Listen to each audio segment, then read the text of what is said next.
1985. Today it's at Ruislip in London. The Meath line out in their green and gold jerseys. In goals, Mark Gannon of Killeen. The full back line, Anton O'Neill of Kilmessan, John Andrews of Trim at full back, and left full back, Martin Ennis. Number 5 in his back, Johnny Gurry, man of the match against Westmeath in the home final. Number 6, Paul Donnelly of Kilmessan, and number 7, Shawnee Keeley of Kildalkey. Number 8, Phil Cahill, the big Dundurry man, alongside Captain Pat Potterton from Kildalkey. The half-forward line, Mickey Cole of Rathmaline, Paddy Kelly at centre forward from Kiltale, and number 12 in his back, Martin Massey. And the full forward line, Richie Kelly from Athboy, Martin Smith from Rathmaline, and Ivor McCaffrey from Trim.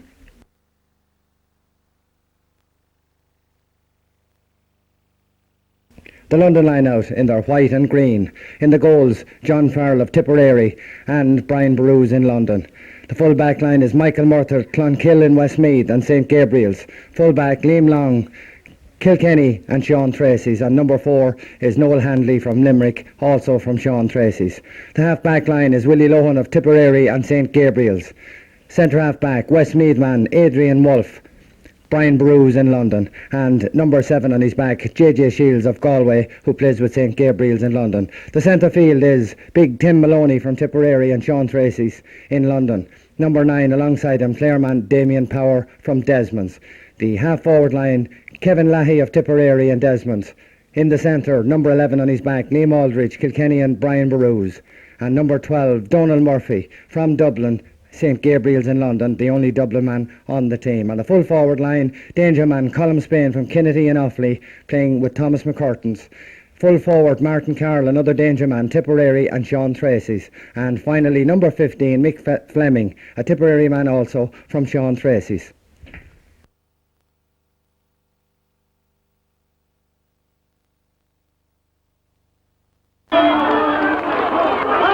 The national anthem sang live for us here in Ruislip. The setting is set, Meath in their green and gold, London in their white with the green puck playing into the goal here beside us.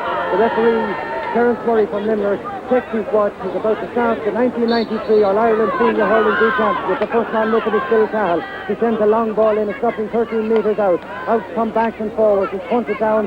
It goes to number 12 for Meath, Martin Massey. It breaks away from him and the ball has been cleared out along the ground. Phil Cahill is in there rushing, looking for the ball, but it's tapped in by a Meath man. It goes to number 5 for London. He attempted a clear because he was blocked, but he's coming out with the ball now. Paddy Kelly was sidestepped there by him, and he clears the ball out, but only again as far as Phil Cahill. Phil is hooked by number 8 for London, Tim Maloney, the Tipperary man. It's sent further on by Liam Aldridge. He's dropping in here, Mark Gannon, and he's goalkeeper. The ball goes through Mark Gannon's hand. What a dreadful start for me. That ball almost into the back of the net, just wide. It looked very much as it was going into the net. It was a very easy ball. Mark Gannon most certainly could have made that ball his own. He went for it, he hopped over his hand and went wide. But from where we were standing here, it looked very much as if it was going into the back of the net. But it would have been a dreadful start for me. He puts the ball out way down the field. It's got there by London, Tim Maloney. He sends it up this side of the field. Going for it is Mick Fleming, along with Anton O'Neill, the Kilmessan, and the ball goes close to the sideline. The ball goes over the sideline about 35 metres out here from the Meath goal on the right-hand side of the pitch as we look at it. Number 2 for Meath, Anton O'Neill, will take this cut. There's no breeze at all. In fact, it's a very calm day. It's very, very warm here in London. I don't know what the weather is like. Anton O'Neill puts that ball up underneath with Paddy Kelly. He catches it very well. He's tackled there by Adrian Wolfe for Westmeath, and the ball is flicked away from him, and it's over the sideline for a line ball to London. In fact, Paddy Kelly himself wants to put that ball last. It looks as if Adrian Wolfe indeed has flicked it over, but no, it's a line ball to London. It's been taken by number 7, JJ Shields, the Galway man who played last year with the London team that were beaten by Carlow. The ball comes here to Phil Cahill. It goes off Phil Cahill's hand. The linesman decides that it was off both London and Meath man at the same time. Tim Maloney is in for the throw-in. Terence Murray wants Phil Cahill and Tim Maloney to move back a little bit from the linesman. He's been flagged up. He's ready to throw that ball in. He does so, and Tim Maloney, the Tipperary man, got his stick to that ball. It went out over the sideline about 25 metres out here on the right-hand side. And again, Anton O'Neill, the Kilmessan man, going over to take that sideline push. It's about 40 metres from the Meath goal. Meath playing down from where we're looking here in the commentary position. Anthony Meath places that ball front. There's quite a sizable crowd here in Ricelip, and certainly a very colourful Meath contingent. Anthony Meath puts in a long ball there. Up where it goes, Mickey Cole. He's ball on his stick. He's going 30 metres. He can pass it across to Martin Matthews. It goes past Martin, but Richie Kelly, the boyman, turns right-handed, sends the ball in, sends the ball towards the London goal. The London goalkeeper came, John Farrell, a Tipperary man, and he hand passes it out to his corner back, Michael Murphy. Michael Murphy sends it further on. Number 5, Donald Murphy. That ball, it breaks away from him. The linesman goes for it, we're not quite sure if that, in fact, it came off a Meath stick. The linesman signals now. Number 7, J.J. Shields, the Galway man, as I said, played last year in the team, defeated by Carlow, and he will be anxious to put that right. He cuts the ball in. It's a good put, 35 metres, about 40 metres out to the Meath goal. It's flicked on by Kevin Lahey, the Tipperary man, who sends it along the ground. The ball is on the 13-metre line. Anthony Neal goes for it. There's a little danger here for Meath, but he recovers and he clears it. It's half blocked, but it goes as far as Paul Donnelly. Paul catches it and hand passes it to Phil Cahill, but Tim Maloney comes in, intercepts that, and Tim Maloney from 50 metres out has it go for a point. The ball goes wide, and that is London's first wide. It was certainly a very scoreable chance. In fact, it was the second one. The first one was the one that we thought was heading for the back of the Meath net. So no score so far. We've gone about 4.5 minutes into the first half. Mark Gannon puts that ball out. Paddy Kelly comes out to it. It goes off a London man's stick. But Pat Potterson runs over to it and picks it over on the left-hand side. He sends it into Ivor McCaffrey, who beats his man. Ivor's going on a solo run. The ball is on his stick. He's bottled up by a London man. He hand passes it in to Martin Smith, who attempts to pull on it, but the London fullback, Liam Long, clears that ball, but only as far as Martin Matthews, 25 metres out. Martin goes for his point. It looked very much like it. He had a very scoreable chance there, but he sent that ball to the left of the upright and wide. So that is Meath's first wide. Teams are beginning to size themselves up. Meath, of course, would, I imagine, be the favourites for this particular match. London, to an extent, an unknown quantity, a number of changes, in fact, 4 players only from last year's London team. Phil Cahill went for that ball up put out there by John Farrell. The ball ran away from him. The referee said he was fouled, and from about 65 metres out, Meath scorer-in-chief, Pat Potterton, a man who has 27 points to his credit, all points in the Senior B Championship so far, takes this free. He takes it, lifts it, sends a high ball in. It's looking good from here. It looks it just tailed off at the last moment. It looks like it was going over the bar, but no. So Pat Potterton's tally stays at 27 points. On the scoreboard, we've got no score to either side, but on the wides, that's Meath's second wide, so we've got 2 wides for Meath and 2 wides for London, so they're level on that score. John Farrell, the Tipperary goalkeeper, puts the ball out to the far side of the field. Underneath it is Damien Power and Pat Potterton. The ball goes off the London man's hand, and it's a line ball to Meath. Centre field. The man taking it from where we're standing, it looks like Pat Potterton, man who's very renowned for his cut. This one he doesn't rise. It goes along the ground. The cornerback, Michael Murphy, comes out to it. He's been hassled by Ivor McCaffrey, who gets it. He goes one way, turns and goes left. Sends the ball in. It's dropping in 13 metres out. Richie Kelly is there along Handley. Noel Handley got the better of that little tussle, blocks the ball away, and it's gone out over the end line. And from where we are, it looks very much as the umpire is going out to give Meath a 65. It looks like it came off Noel Handley, the left cornerback for London, and indeed it is a 65. The ball has been sent out to the 65 mark. It's about 10 metres in from the sideline. The linesman indicates to Pat Potterton where that ball is to be placed. 10 metres in, Pat stands over it. Can he register Meath's first score? He lifts, he strikes, he doesn't quite get the distance, and it is dropping in dangerously just to the left of the goal post.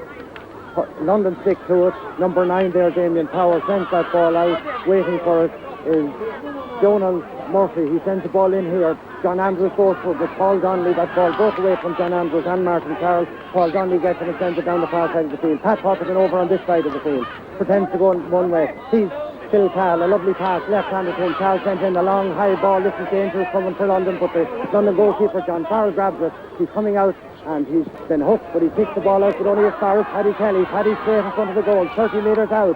High and over the bar for the first score of the match.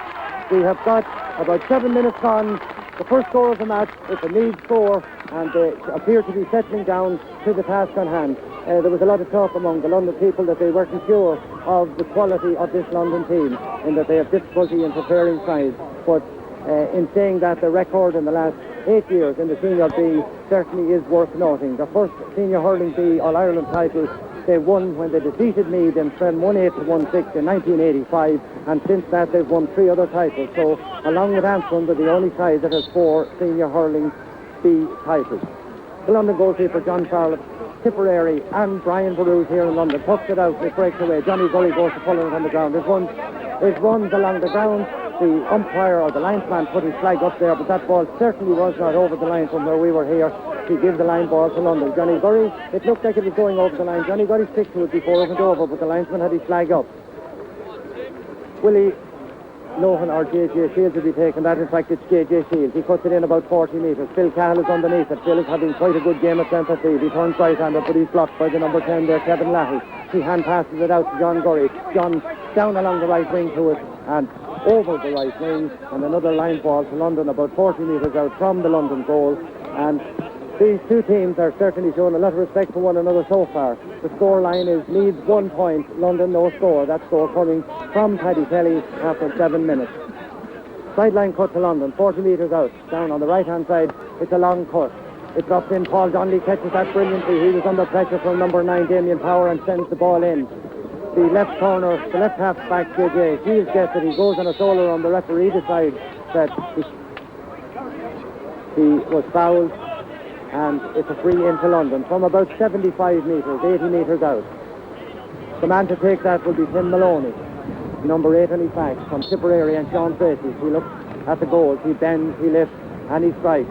It's a long one, it's coming right, dropping outside the edge of the square. John Gurry goes to grab it. It breaks away from them. London and Meath, number 15, Mick Fleming gets that ball. Johnny Gurry takes it away from him. The London centre forward, number 11, Liam Aldridge got that ball. Anton O'Neill came into him right here in the corner as he attempted to hit the ball across the square, and Anton O'Neill picked that ball over the sideline. It's a sideline cut then. It's about 5 metres out from the end line, down here in front of us. Sideline cut to London. Number 8, Tim Malone. He's a man who seems to be the powerhouse of the London team so far. Right across the square, London stick goes to it. John Andrews comes to it, but it goes to Mark Gannon. Mark collects it, and Mark delivers it. So Mark has got over that first little hiccup where he let that ball, it went agonisingly wide. He got his confidence back and grabbed that ball and cleared it down in the far. Martin Massey has a ball. It's 13 metres out from the London goal. Neither putting on some pressure there. Martin Smith attempts to get a puck in, but Richie Kelly comes out to it. The London backs are equal to it, but it's still down there. Nobody quite has it. It comes up to Ivor McCaffrey. Ivor's going away from the goal. He hand passed it out to Paddy Kelly about 30 metres out. Paddy attempts to hit that ball in, but he's blocked there by Willie Lohan, right half back on the London team, out here as far as number 12, Donald Murphy. Donald Murphy is beaten with that ball by Pat Potterson. Pat is about 45 metres out and left-handed. Pat looks up and Pat sends that ball high and over the bar. A very good score from play. Good teamwork there from the Meath men. That ball broke down. It was Pat Potterson who picked it up and left-handed. That's his second point. And we have got 10 minutes of this first half gone, and Meath are settling just a little bit. Just to interrupt, Frank, to give an important scoreline from the Meath Championship.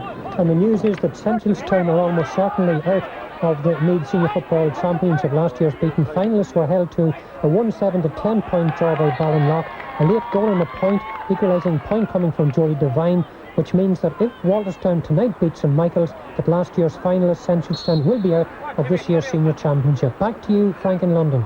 And just while you were away, London just missed a point. They still haven't registered the score. Mark Gannon puts the ball out. It drops down 45 metres out from the London goal. Paddy Kelly was under, but it breaks to Tim Maloney, who sends a long ball in here. 25 metres out. John Andrews goes out to it. He taps it down, pulls it on the ground. That's to Pat Potterson, 50 metres out from the Meath goal. Pat tried to pick that up. The ground is a little bumpy. It didn't come to him, and he sends it on to Paddy Kelly, who hand passes it back to Johnny Keeley. The first touch for Johnny from Kildaffy, and he right-handed sends the ball in. It's dropping 20 metres out.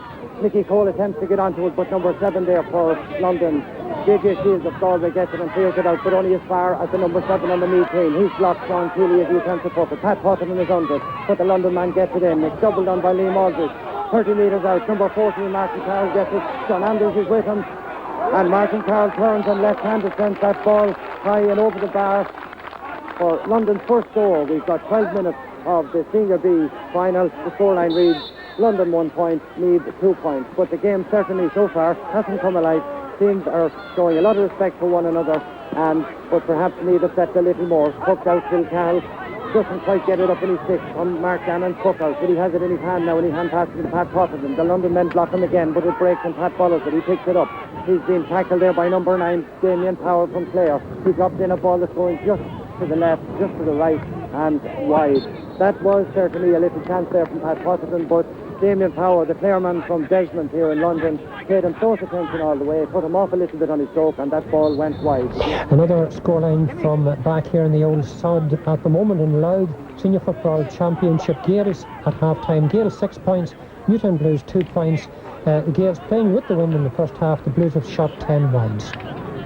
Back here to London. The ball has been hooked out. It's about 50 metres out from the London goal. It's with number 5, Willie Lohan. He comes through two Meath men, taps it on his stick, passes it on to Kevin Lahey, who sends it on along the ground. Martin Ennis goes out to it. Paul Donnelly watches the breaking ball, gets it, picks it up and goes towards the sideline and left-handed. A powerful clearance, not as much distance as we would have liked. It breaks from Martin Matthews, who sends it further on, over him on the right-hand side of the pitch. Following it is Mickey Cole, who picks it up on the run. He goes down the right wing and right-handed attempts to go for a point, but it goes wide. And again, another wide for Meath. All critical efforts there. Mickey Cole certainly had a chance. He had a little bit more time than he might have thought. He could have taken a point there with that, but it's Meath's fourth wide. The ball is with John Farrell. The London goalkeeper puts it out to the right-hand side of the pitch here. It's controlled there by number 12, Donald Murphy, the only Dublin man on this London team.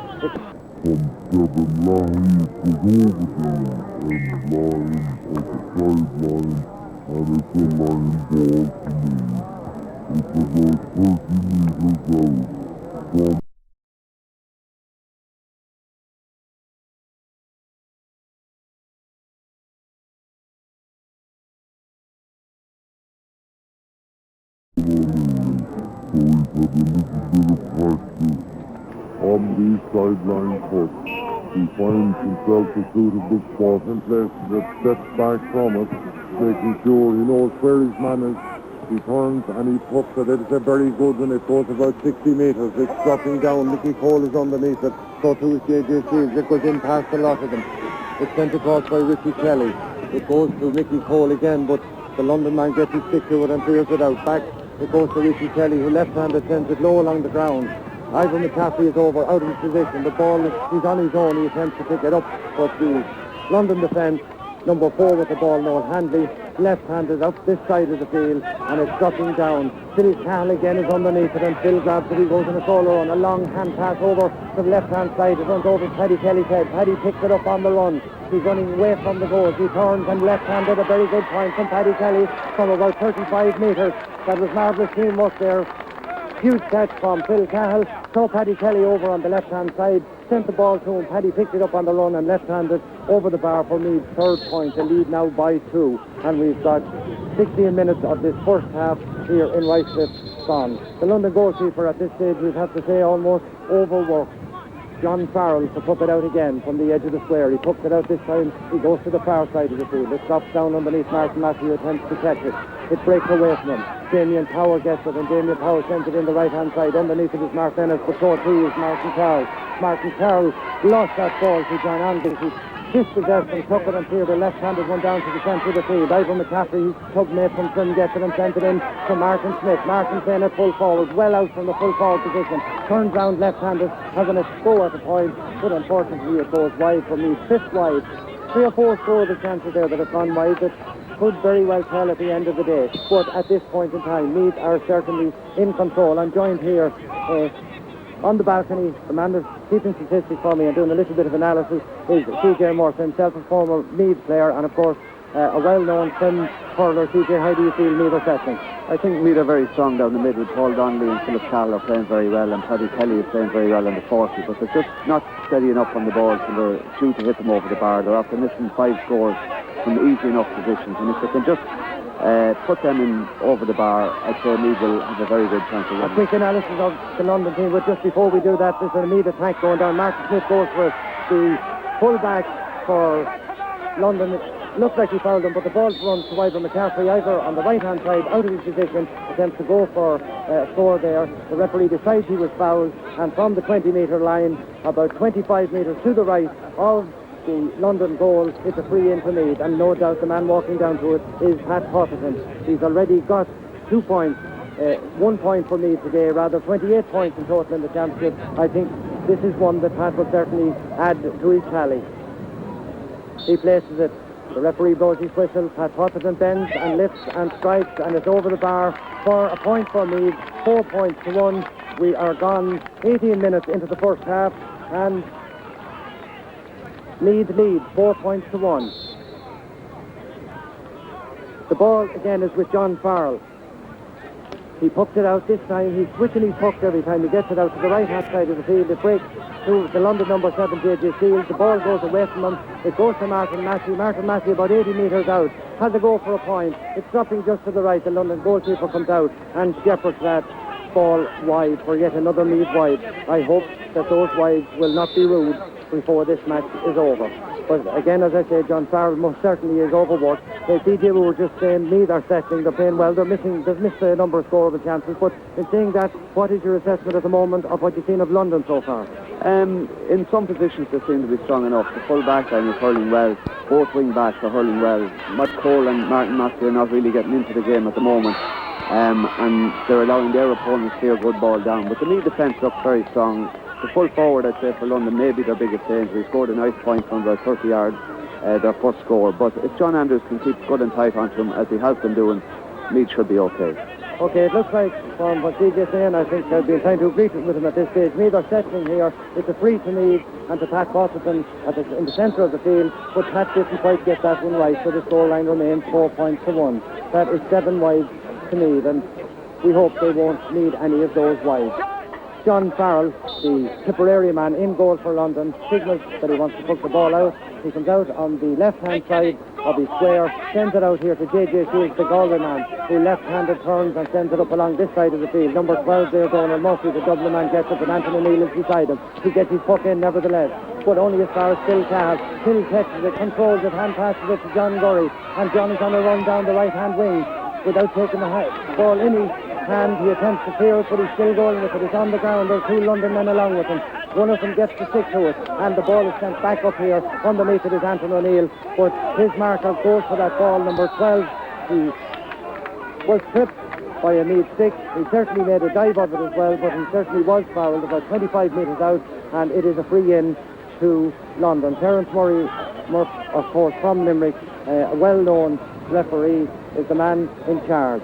Number 13, Colm Spain, the Kennedy man from Offaly, playing with Thomas McCurtain in London to take this free. 25 metres out, he bends, lifts and strikes and makes no mistakes for London's second point, and we've got 21 minutes of this first half gone. The scoreline reads 4 points to Meath, 2 points to London, and this title, of course, is one that Meath so desperately wants. The game itself hasn't come to life as of yet, but I don't think any Meath man, player or spectator would mind if it never came to life, as long as Meath grab that title and earn a spot in the quarter-finals against Antrim. The ball is down in the centre of the field. Paddy Kelly attempts to pick it. It goes to Mickey Cole. Mickey, a number of London men around him. One of them is Damien Power, who gets it out and sends it over to the far side of the field. Martin Ennis came out for that ball. The London man got his stick to it, but John Andrews was the Larkin left-handed, hits it out to Paul Donnelly, who kicks, turns and right-handed, a high ball dropping in dangerously about 13 metres out. It breaks to Mickey Cole, and Mickey Cole has pulled on that ball.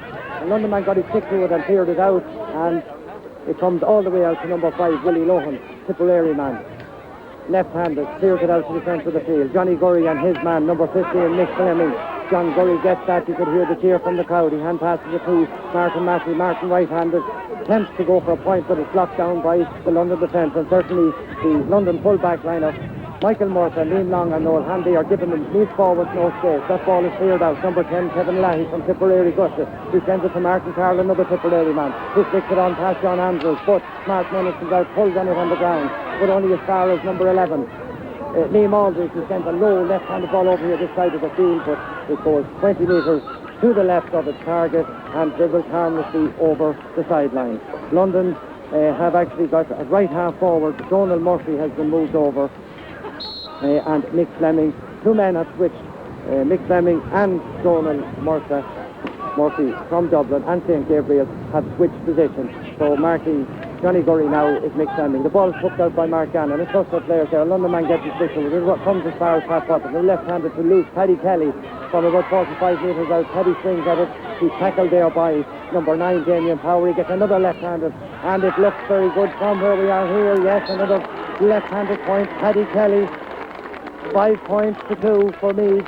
23 minutes gone, and Paddy Kelly certainly is making his presence felt at number 11 on the Meath team. It's not exactly his favourite position, and of course he scored 3 points in that position, all 3 of them coming from the left hand, and from the left hand side, very good points. The ball is hooked out and it breaks about 50 metres out from the Meath goal. Paul Donnelly, left-handed, pulls on it on the ground, and indeed the ground is in excellent condition for ground hurling, and you can see it in that anyone that plays the ball on the ground strikes the ball right, they're certainly getting their clearances in. It's a sideline cut. From where we are, it looks like a London sideline cut. It's right at the centre of the field. The man to take it, number 5, Willie Lohan, sends a long ball in on the wing. Number 13 there, Colm Spain at Kennedy went for it along with Martin Ennis. It looked like he fell actually, but the referee said no, he didn't. He was helped to the ground by Martin Ennis, the Athboy man playing at left corner back. So it's a free in again, and Colm Spain, the man who was fouled, will himself take it. Colm, of course, just pointed a free about 3 minutes ago from 30 metres on the opposite side to where he is now. The Kennedy man looks at the goal. He bends, he lifts, and he strikes and makes no mistake. 3 points for London, 5 points for Meath, and we have got 24 minutes of this first half gone. Of course, 35 minutes aside, and as I said before, it's a title that Meath certainly won. London have won it 4 times in the last 8 years, the first time being in 1985 when they defeated Meath 1-8 to 1-6 and 10. The ball is pushed out, it's a long one from Mark Gannon. Paddy Kelly sends it on a bit, breaking onto it is Pat Potterson. He couldn't quite get it up. Mickey Cole is after it. He has it up this time. He's about 50 metres out, sends the ball across low, where Paddy Kelly goes for it along with Damien Power. It breaks away from both of them and Tim Maloney gets it, but Paddy Kelly keeps following, and the referee blows and decides that Paddy Kelly, when he was going for that ball, was fouled by the London man. Paddy certainly got a bit of a knock there. He's got his hands on his knees in an attempt to recover. It's about 50 metres out from the London goal, straight in front of the goal, and Paddy Kelly seems to be okay now, but the referee has called in the Martin White, the physio from the Meath team, to have a look at the injured man. He runs right across the pitch. Nobody is seriously enough injured. And Pat Potterton takes that free. Pat Potterton sends that ball over the bar. 6 points to 3 for Meath. Pat Potterton again adding to his tally. It looks very much like from where we are here that Martin Massey and Mickey Cole have switched from left to right. So there's a direct switch there between Mickey Cole of Rattleline and Martin Massey. Martin Massey is now playing at right half forward, Mickey Cole at left half forward. The ball is hooked out. Phil Cal gets his stick to it. Good break only 2. Damien Power sends a high ball in. It's going here towards the sideline. John Andrews comes through it. John Andrews gets it and clears it. Not as far as he would have liked, but he's certainly got 60 metres into it. Number 11, Liam Aldridge, and number 9, Damien Power gets it. Damien Power for London at centre field gets it. The ball is breaking in just outside the big square. It's a dangerous one, yes. It's a goal for London. It's a goal for London, number 15. Or was it number 13, in fact, Colm Spain, the danger man, who's got 2 points from free. Got that ball. It looked dangerous. It broke just outside the square. That gives London 1 goal and 3 points beside their level. So after all Meath's efforts, we hope that all the wides that they hit from score position are not going to cause them any difficulty before this match is over. But it certainly means at this stage the ball is hooked out. Martin Massey gets it. Martin is going through, but he's blocked with about 20 metres out. And the London goalkeeper gets his stick to it, John Farrell, and he sticks that ball over for a 65. Straight after London coming up, getting that goal by Colm Spain. Mark Gannon took the long ball out. Mark Massey, his teammate from Killeen, got it, ran at the London defence, didn't quite get the strike he would like at it, and the London goalkeeper, John Farrell, flicked it over the sideline, over the end line for a 65. Pat Potterton takes it, and Pat Potterton pulls that ball well to the left and another wide for Meath from a very scoreable position. That's their 8th wide. And Matt has missed a number of scoreable frees that certainly would be of great benefit to Meath at this stage. 6 points to Meath, 1-3 to London. We've got about 27 minutes gone in this first half.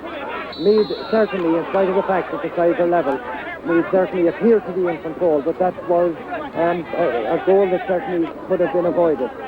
Back with the play at the centre of the field. It's a free into Meath. Pat Potterton has taken it. He's about 70 metres out, 75 metres from the London goal. Oh, way over on the right-hand side, 10 metres in from the sideline. He picks the ball, he sends it, it's a good ball, it's well struck, it's stopping on the edge of the square. Underneath it, backs and forwards. This ball could break anywhere. And the ball appears to, yes, it was flicked, we can't say from here, but it certainly got a little flick. It went over the bar, and it is another point for me to put them back in the lead by 1 point. Pat Potterton seems to be the man that's taking the credit for it. It's got his stick to it and flicked that ball over the bar.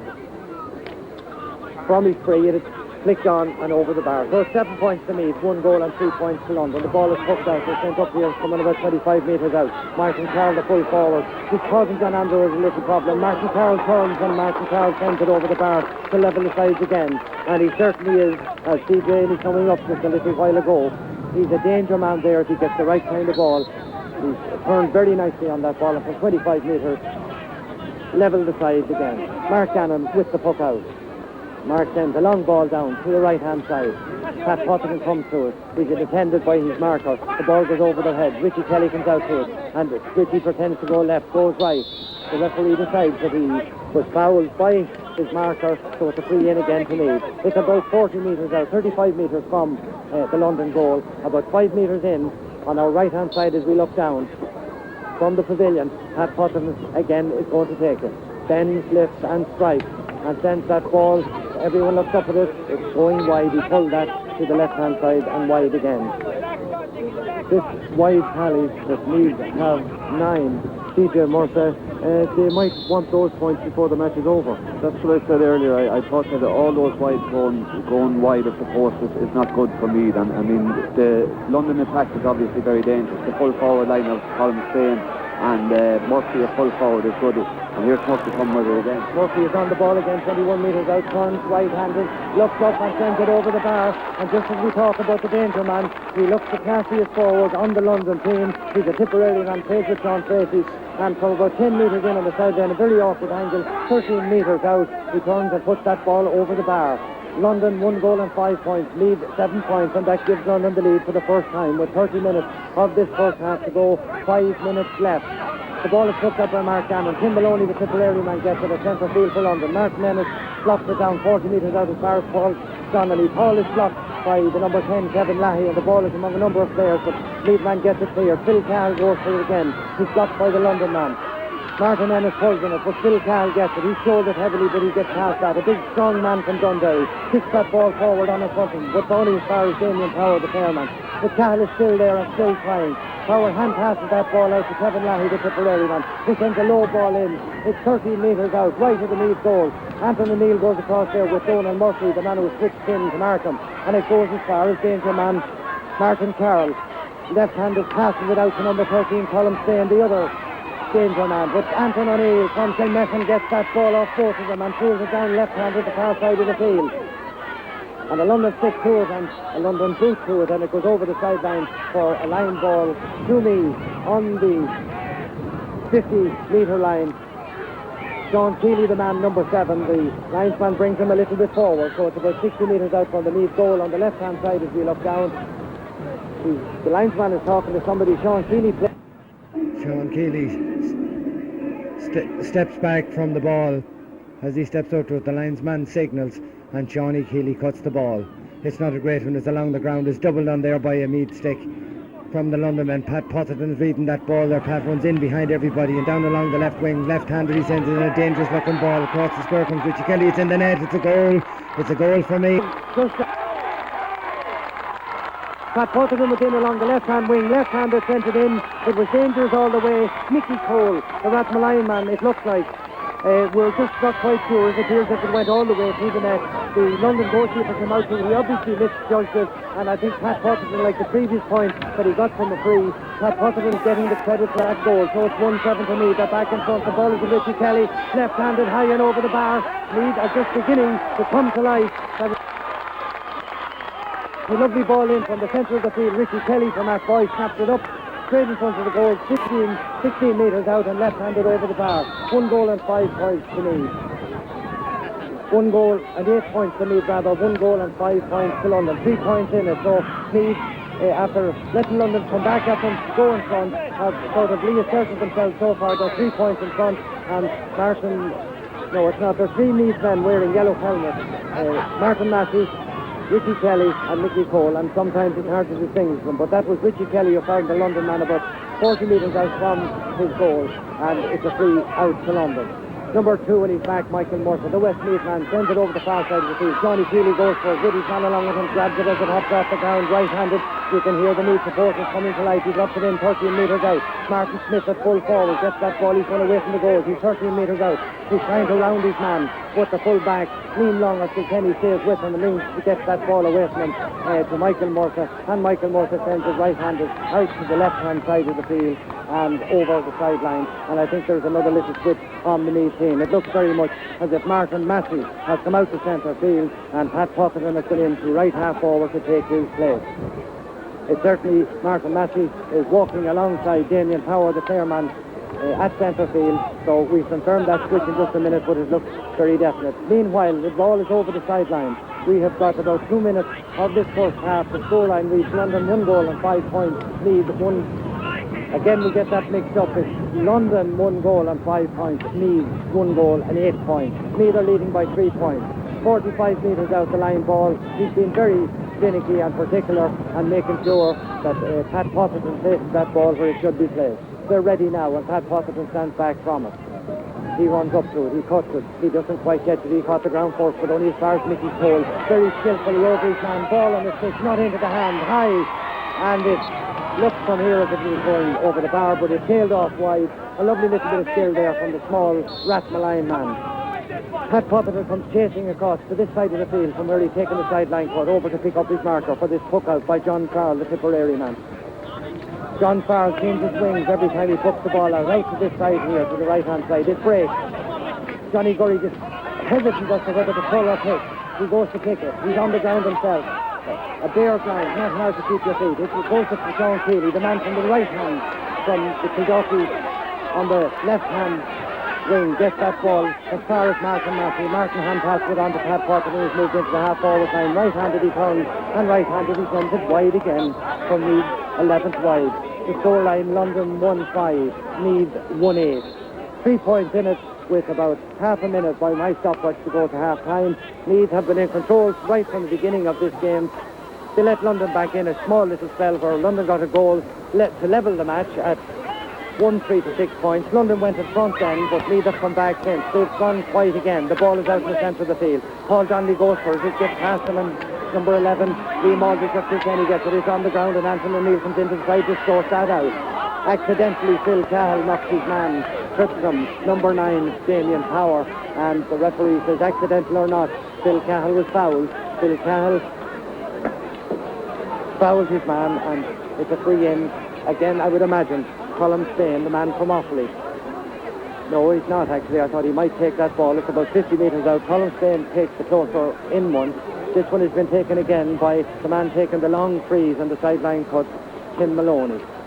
And Paul Donnelly seems to have got a knock, and he's been attended to. The referee brings him over to the physio, Martin White. Eugene O'Neill is in there looking anxiously at him, and Paul certainly would be a big loss to me. He's playing at centre half back, and just while we're having that little break, we're almost at half time. 1-5 to 1-8, Meath leading by 3 points. While we're waiting on that point, a number of supporters travelled over here to London, a lot of them staying at the hotel. They've given us some greetings, but we'll go back to the play now. Tim Maloney is ready to take that. Paul Donnelly is okay, and Tim Maloney bends, lifts, and strikes, straight and through. A point to London, 2 points between the sides, 1-6 to 1-8, which coincidentally was the final scoreline in 1985 when the sides met. But it was London that won that by 2 points. we're on the stroke of half-time. The referee has looked at his watch. Mark Gannon pucks the ball out, and there is the half-time whistle here at Ruislip. Meath lead by 2 points, 1 goal and 8 points to London, 1 goal and 6 points. Before we go back to you in the studio, CJ Murtagh, very quickly, they're leading by 2 points, they've had 11 wides. They're certainly a stronger team all through the field, but just to get to register the scores on the scoreboard is what's very important.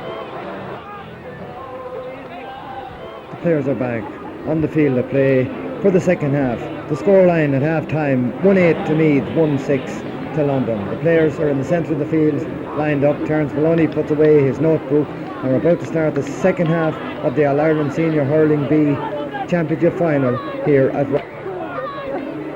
Players get set as Terence Murray stands back and throws in the ball. It's among the players. A London man gets it left-handed down the field there, but Paul Donnelly comes out, attempts to hit that ball. It's half-hooked, and it goes as far as number 9 there, Damien Power. He sends the ball in.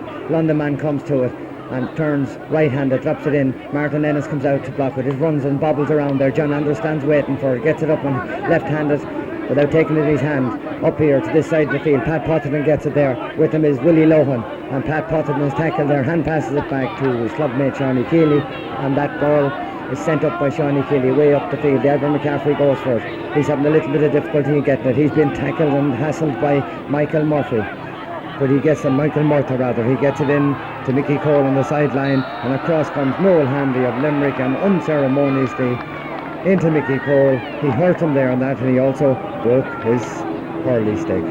Terence Murray, the referee, says we'll have no more of that, and it maybe is a little sign of some of the frustrations that these London men are feeling, but they're certainly not as fit as the men from the Royal County. Noel Handy goes over for a replacement stick, which he gets from a mentor on the sideline, and runs back to take up his position. Pat Potterton, hand up looking for the ball beside Terence Murray on the 20-metre line, and I don't think Pat will make any mistake with this. Just about 1 minute into the second half, and Ivor McCaffrey walks past. Pat Potterton picks up and taps that ball over the bar. 1-9 to Meath, 1-6 to London. The umpire raises the flag. The London goalkeeper, John Farrell, moves to the left-hand side of his square with the ball and is now about to puck it out. He sends it down, way down to the centre of the field. Over on this side of the field, it's blocked down by Shawnee Keeley, but the man marking him, his number 10 Kevin Lai, sends it along the ground. Paul Donnelly comes out there and he blocks down the London man, number 6, Adrian Wolf. Donnelly is still hassling and harrying him, but the ball is still on the ground, and it goes to Kevin Leahy again. Kevin sends that ball down along, half blocked by Paul Donnelly. Out comes Martin Ennis. Martin left-handed. Again, along the wing he attempted to hit that ball, but he was blocked down by his marker, Colin Spain. Ennis takes the sideline cut himself, sends it a long one up to the centre of the field. A number of players there, and it comes to Martin Massey, who skillfully comes out, shortens the grip in his hurley, and down along the wing, about 20 metres out to Ivor McCaffrey, who's shouldered by Michael Murtagh. Murtagh chops on him there, and just to help matters, number 5, Willie Lohan, who has no business over there, to make sure that Ivor felt that, came over and tackled him, but Terence Murray is not having any of it, and a second Westmeath man in a matter of a couple of minutes goes into that notebook. The London men need to watch themselves. Michael Murtagh from Westmeath and Clonkill is now in the book along with Noel Hanley. Again, it makes it easy to get scores. Pat Potterton, about 21 metres to the left of the goals, punishes that indiscretion over the bar for a point in the 38th minute. 1 goal and 10 points to 1 goal and 6 points, and London would certainly want to be careful with their tackling. John Farrell with the puck out again. Quite a good puck out he has too. It drops down the far side of the field. He switches it every time he pucks it. The ball breaks there. Willie Donnelly comes in and quite decisively pulls him in. It runs again to Martin Massey, who right-handed up along the far side of the field into Richie Kelly's corner. Goes in over his head, but Richie is falling after it. So too is Martin Smith and Liam Long. And Liam Long, the Kilkenny man, playing at full back for London, kicks that ball over the sideline and returns to his spot. Over to take this sideline cut, Pat Potterton. It's about 21 metres out In fact, it's even less. It's inside the 13-metre line. Pat places that ball.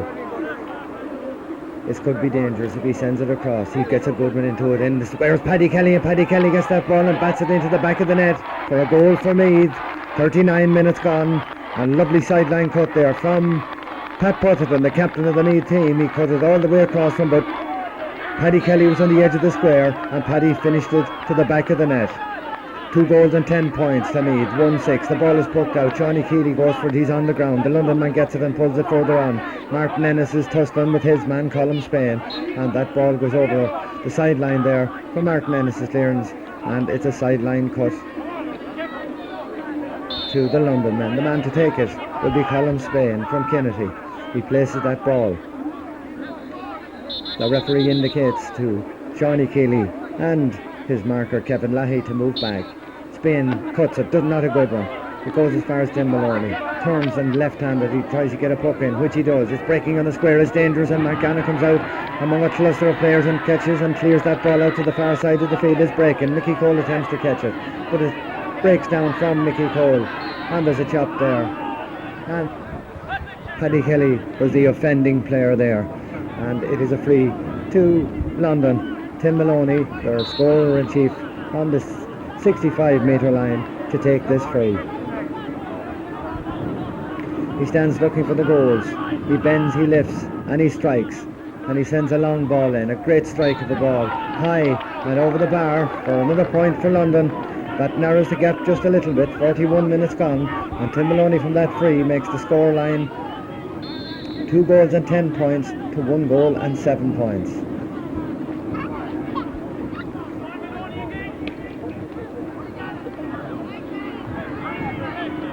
The ball is poked out, way over to the far side of the field. But it's returned by a London man. Anton O'Neill came chasing out to that, but Anton went to the ground. His man gets the ball, he's inside. John Andrews goes to meet him. He passes it back out to Martin Carroll, the number 14. Martin tries to get the ball in, it breaks there, it's dangerous. Two Meath players and a London man pull on that ball. The Meath man gets it out towards the sideline. Anton O'Neill gets it. He's tackled fairly heavily by his opponent, but he gets out among 2 London men and left-handed along the ground there, not all that far. The man that has it is Tim Maloney, and again Tim Maloney sends that ball over the bar. 2-10 to 1 goal and 8 points. That narrows the gap a little bit further, and Tim Maloney is certainly playing well at this stage. Mark Gannon with the ball, waiting for the referee to blow. He comes out now, pucks it, a long ball, right up here, where it's dropping down. Adrian Wolf is underneath it and Paddy Kelly, but it goes past both of them. It's on the ground, a Westmeath man pulls on it, and so too does a London man. And further on by another London man, and Paul Donnelly gets it. He beats 2 London men, hand passes or attempted to hand pass it. It was intercepted there by a London man and sent along the ground. Anton O'Neill comes to it. It's breaking and bobbling. It's looking dangerously there, and Martin Ennis is in there. He can't quite get at it. His man is also there. He's on the ground. He just hand passes the ball away from him there, and number 11 Liam Aldridge gets it, but Paul Donnelly bravely catches that ball and left-handed up along this side of the field. Martin Massey attempts to get it, but it runs away from him. Liam Aldridge hands passes it out to Tim Maloney, who thought he had a free clearance there, but he hadn't.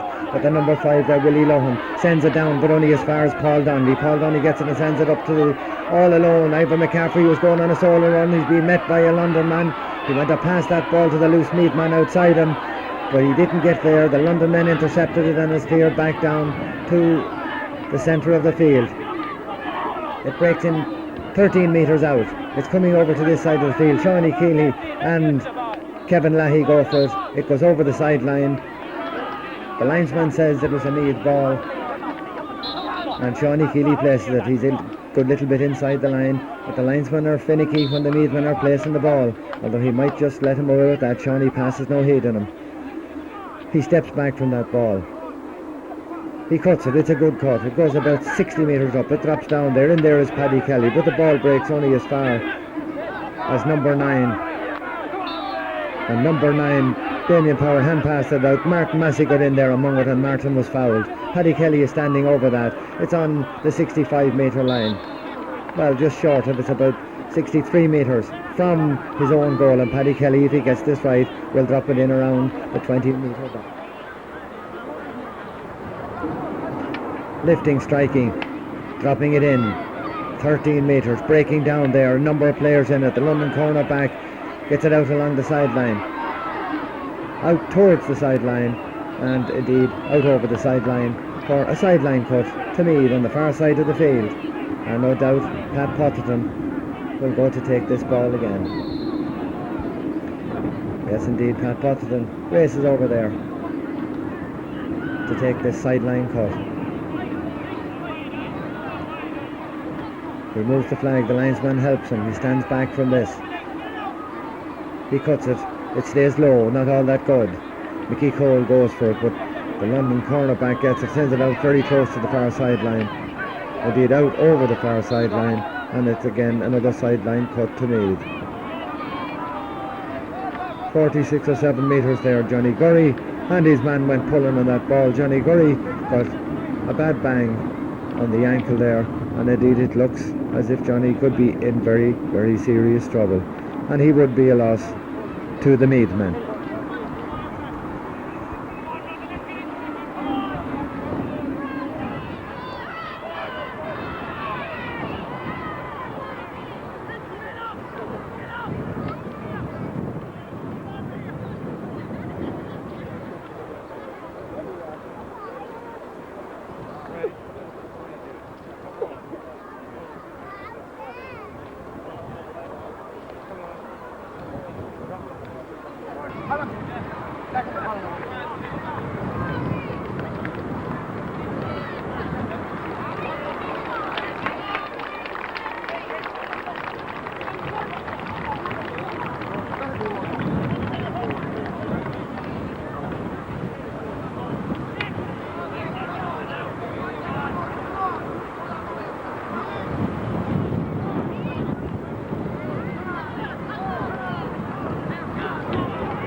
Play has restarted, and we've got about 12 minutes of this second half gone. Pat Potterton over on the far sideline, 20 metres out, gets that ball. There's a lot of tussling going on. There's a number of players there. We'll have to see who comes out with it. And it's Martin Smith, number 14 for Meath. And Martin is fouled. Terence Murray said that he was fouled. The players from London objected to that. It was way over in the corner, and on the 21-metre line, Terence Murray has given Meath another advantage by moving that ball in the stipulated 10 metres. And Pat Potterton is the man who's going to take that sideline ball, or this free puck rather. He's 25 metres out, high in over the bar to increase Meath's lead. 2 goals and 11 points to London, 1 goal and 8. And we'll finish off with a little request. Best of luck to the Meath team from Maria Dennis, who's over in London with her husband Seamus for the game today, and she'd like to say hello sometime, or say hello rather, to her 13-month-old daughter Saffron in Ashboy, and to Noel Sheila and Sharon Ennis in Ashboy. These are things that we don't normally do, George matches, but when you're in London and get the request, I suppose we should do them. Ellen Potterton, Moirac Kilgoffi, the grandmother of Pat Potterton, the scorer-in-chief out here today, Cathal Davis, and of course the grandmother-in-law of Richie Kelly, 3 players on the Meath team. The ball is down on the right-hand side of the pitch. As we look at it, it's a sideline ball to London. The man to take it is Tim Maloney from London, and of course from Tipperary. He sends the ball in. It goes to a Meath man. It can pass it out to Phil Carroll. Phil Carroll gets that ball. He's running a solo, and the ball is kicked away from him. And number 9 there for London, Damien Power, pulls it down on the ground. It's stopped there by the Meath defence. The referee is blowing his whistle. There's a Meath man on the ground. And certainly while you weren't with us here in the studio, before you came back from the studio, just after Meath getting that goal, London appeared not to be quite as fit as the Meath man, and they certainly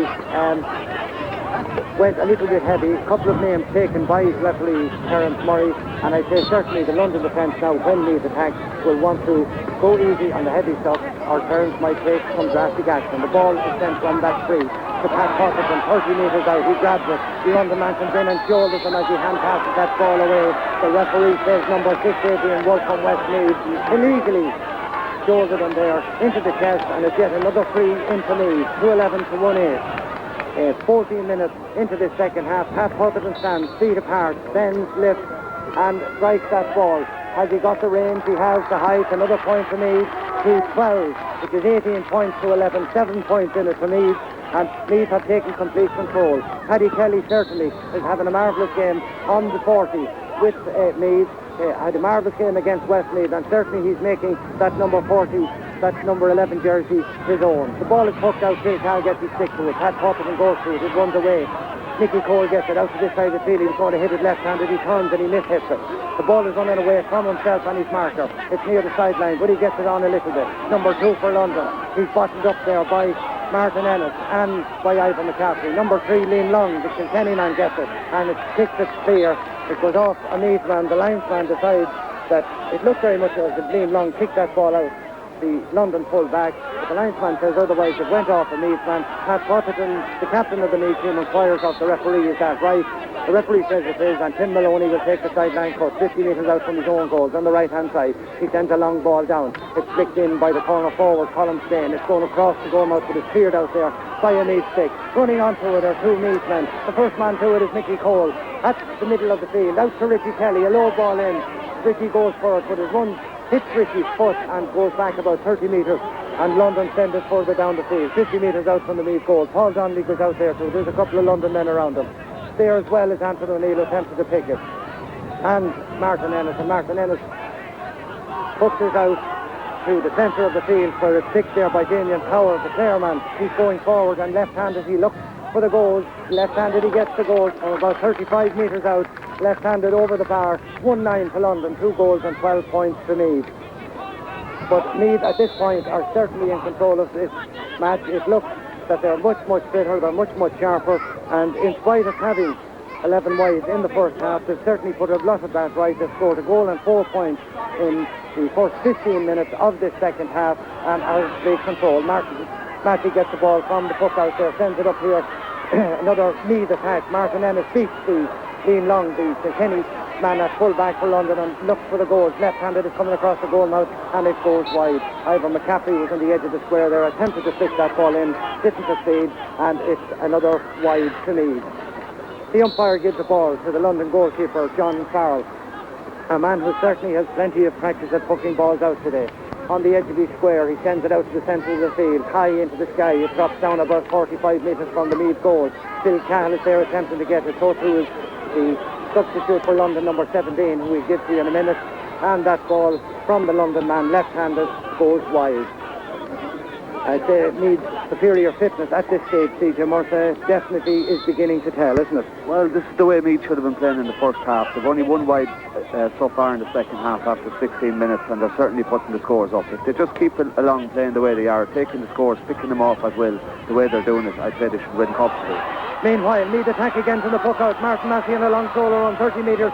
Tips the ball across the Pat Poppleton on the 20-metre line. Attempts to go in there. The number 2 who was earlier been booked, Michael Murtha, the referee, does not hesitate. He marches him to the sideline. Already has his name in the book.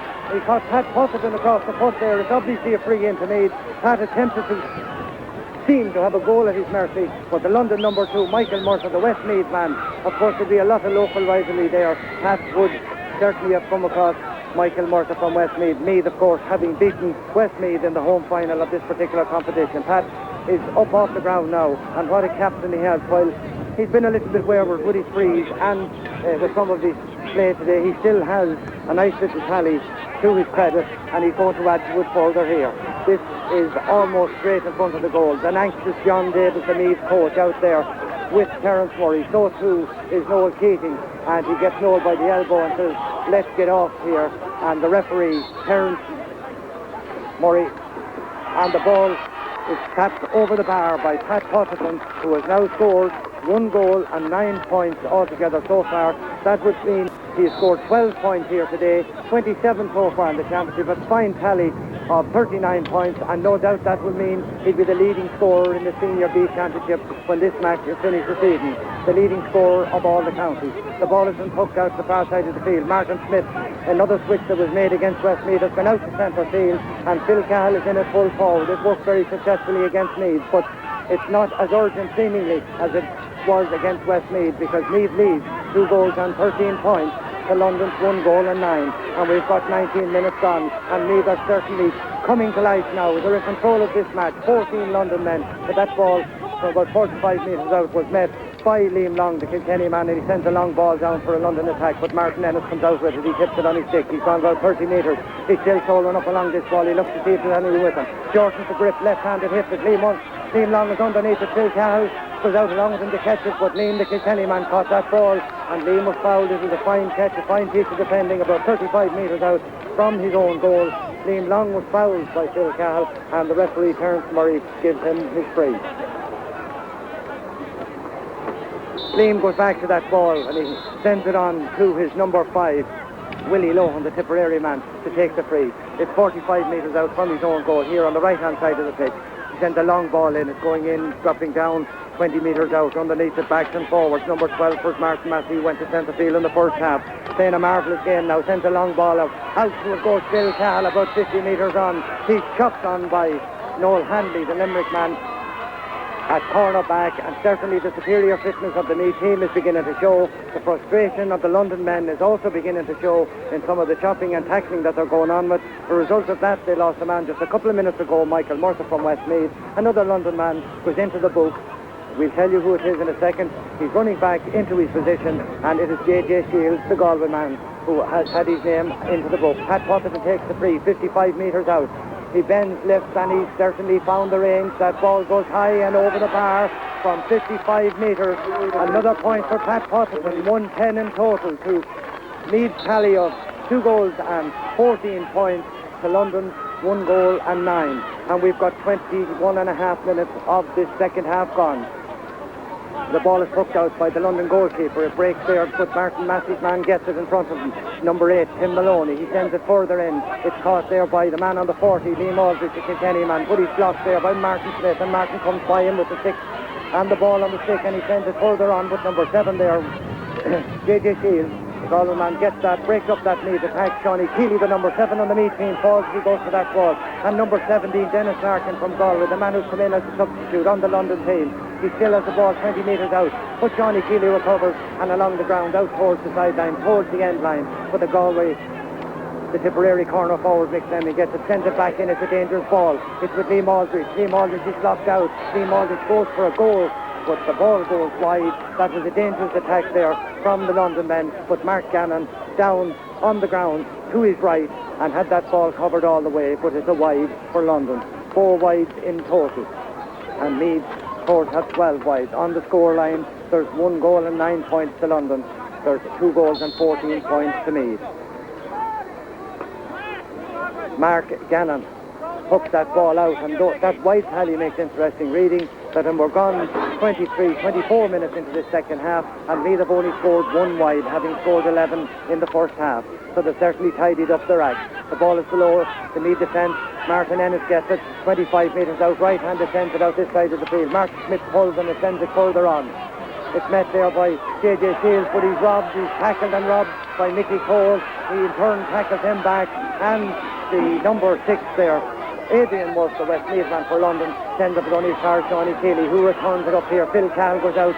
He's about 35 metres out. The ball is on the ground. He's been tackled there by Liam Long, the Kilkenny man, and Liam Long puts enough pressure on Phil when he tapped that ball along the ground to send it out over the sideline, 25 metres out from the London goal. On the right-hand side, as we look down from the pavilion here in Ruislip, an overcast day, nice and warm. There are some threatening clouds in the horizon, but the rain has stayed away, and it's a most pleasant afternoon. Number 8, Tim Maloney, the man who's taken all the sidelines. He certainly has been one of the powerhouses of the London team, and he sends that down about 35 metres. It goes out over the sideline off a Meath man at the centre of the field, and Tim Maloney saunters down the right wing to take yet another one, a man who's got plenty of practice at the sideline cut. C.J. Murtha again, just while he's taking that sideline cut. Meath appears to be in complete control at this stage. Well, really, victory looks a formality at the moment. They just have to play out the match now in a controlled way, and they'll certainly win. Martin Massey's made an awful difference since he went centre field in the second half. He's won a lot of ball, and he's kept the London danger man there, Maloney, basically out of the game in the second half. But Martin has certainly had a good game. Martin Ennis is picking up a lot of balls in the full back line and clearing them out quite well. But just a controlled match now to the finish, and we should see Meath with a comfortable victory. OK, Meath in control at this stage. It's a free to London, 35 metres out. Number 8, Tim Maloney, takes that free, sends it high and sends it over the bar. goal and 10 points to London now, 2-14, which means there's 1 goal and 4 points, and a 7 points Meath lead. And certainly the Holy Grail, the Senior Hurling Bee Championship, is well within the grasp of the men from the Royal County.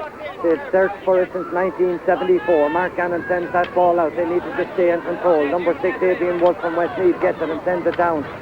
But Meath are tackling tenaciously there, and Paul Donnelly gets it, hand passes it across to Anton O'Neill, who's way out the field, over from his position, back to his Kilmessan man, teammate, of course, Paul Donnelly. Paul sends it along the ground. Ivor McCaffrey gets it. He turns his man. 14 London men. There's a spare Meath man here. Paddy Kelly gets it. And Paddy Kelly from 30 metres sends that ball high and over the bar. That was a marvellous piece of teamwork. Even his teammate, Phil Cahill, applauds that particular point from Paddy Kelly, and he certainly has himself and Pat Potterton inspired them here. That ball was hooked out, and Pat Potterton, the Meath captain, pulled on that ball. He caught the London man. It looks very much like Tim Maloney.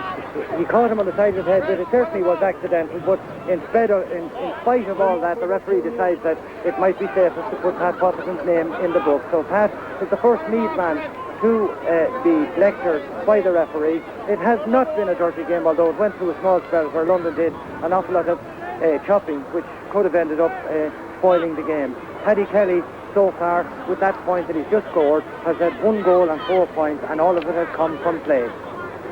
The London man being attended to is Tim Maloney. He's on his knees on the ground. He's been attended by 5 or 6 of the London mentors, among them, of course, John Reid, the London manager, the man who would have played against Meath in 1985 when London won their first title. And indeed, if they hold on here, this will be sweet revenge to actually win the first All-Ireland Senior Hurling Bee and to defeat the team that defeated them the last time they had the chance of doing it. It was a long free there from Tim Maloney from about 85 metres after recovering from the injury. It's over the bar, a point to London, 1 goal and 11 points to Meath, 2 goals and 15 points. And another interesting thing, in spite of all the wives that Meath have got, they certainly have, in all their matches so far in the Senior B, have tagged on an awful lot of points. They've 2 goals and 15 on the scoreboard today. They've 2-17 against Westmeath, and we've got about 8 minutes of this match left. Meath are attacking again, 35 metres out. Phil Cal gets it, hand passes it inside to Mickey Cole. Mickey Cole, will he finish it? No, it runs away from him. The London goalkeeper comes out. That was very dangerous. The extra man certainly told on London there, but the ball just ran away from Mickey Cole as it crossed the 13-metre line, and meanwhile it's cleared out way down the field, and the London man who caught that particular ball, Damien Power, was fouled by a Meath man, and it certainly, there's no question at all about it that the London men, in fairness to them, are not nearly as fit as the Meath men, and it's certainly telling at this stage, CJ, just while they were having that man attended, they're definitely not nearly as fit as Meath are. No, and it's showing. They're fouling quite a bit when Meath are attacking, and they're becoming a little bit reckless with some of the pulls. But the fitness of the Meath guys are certainly showing a lot stronger than London, all right. Okay. So the man being attended is Damien Power from Clare, and an interesting little statistic, only 3 of the Meath players have scored. Pat Potterton has, at this point, a goal and 10 points to his credit. Paddy Kelly has 1 goal and 4 points, and a solitary point from Richie Kelly. But that doesn't mean that all of the other men in the forward division are not doing their job. As we look down on the scene while the London man is being attended to, Ivor McCaffrey has a little sip out of the magic bottle. Brian Smith, of course, the secretary of the Meath hurling board, goes out from there on just outside the 20-metre line and gives him a drop of water, and Ivor returns back into his corner forward position. Phil Cahill has switched in to full forward. Martin Smith has gone out to centre field.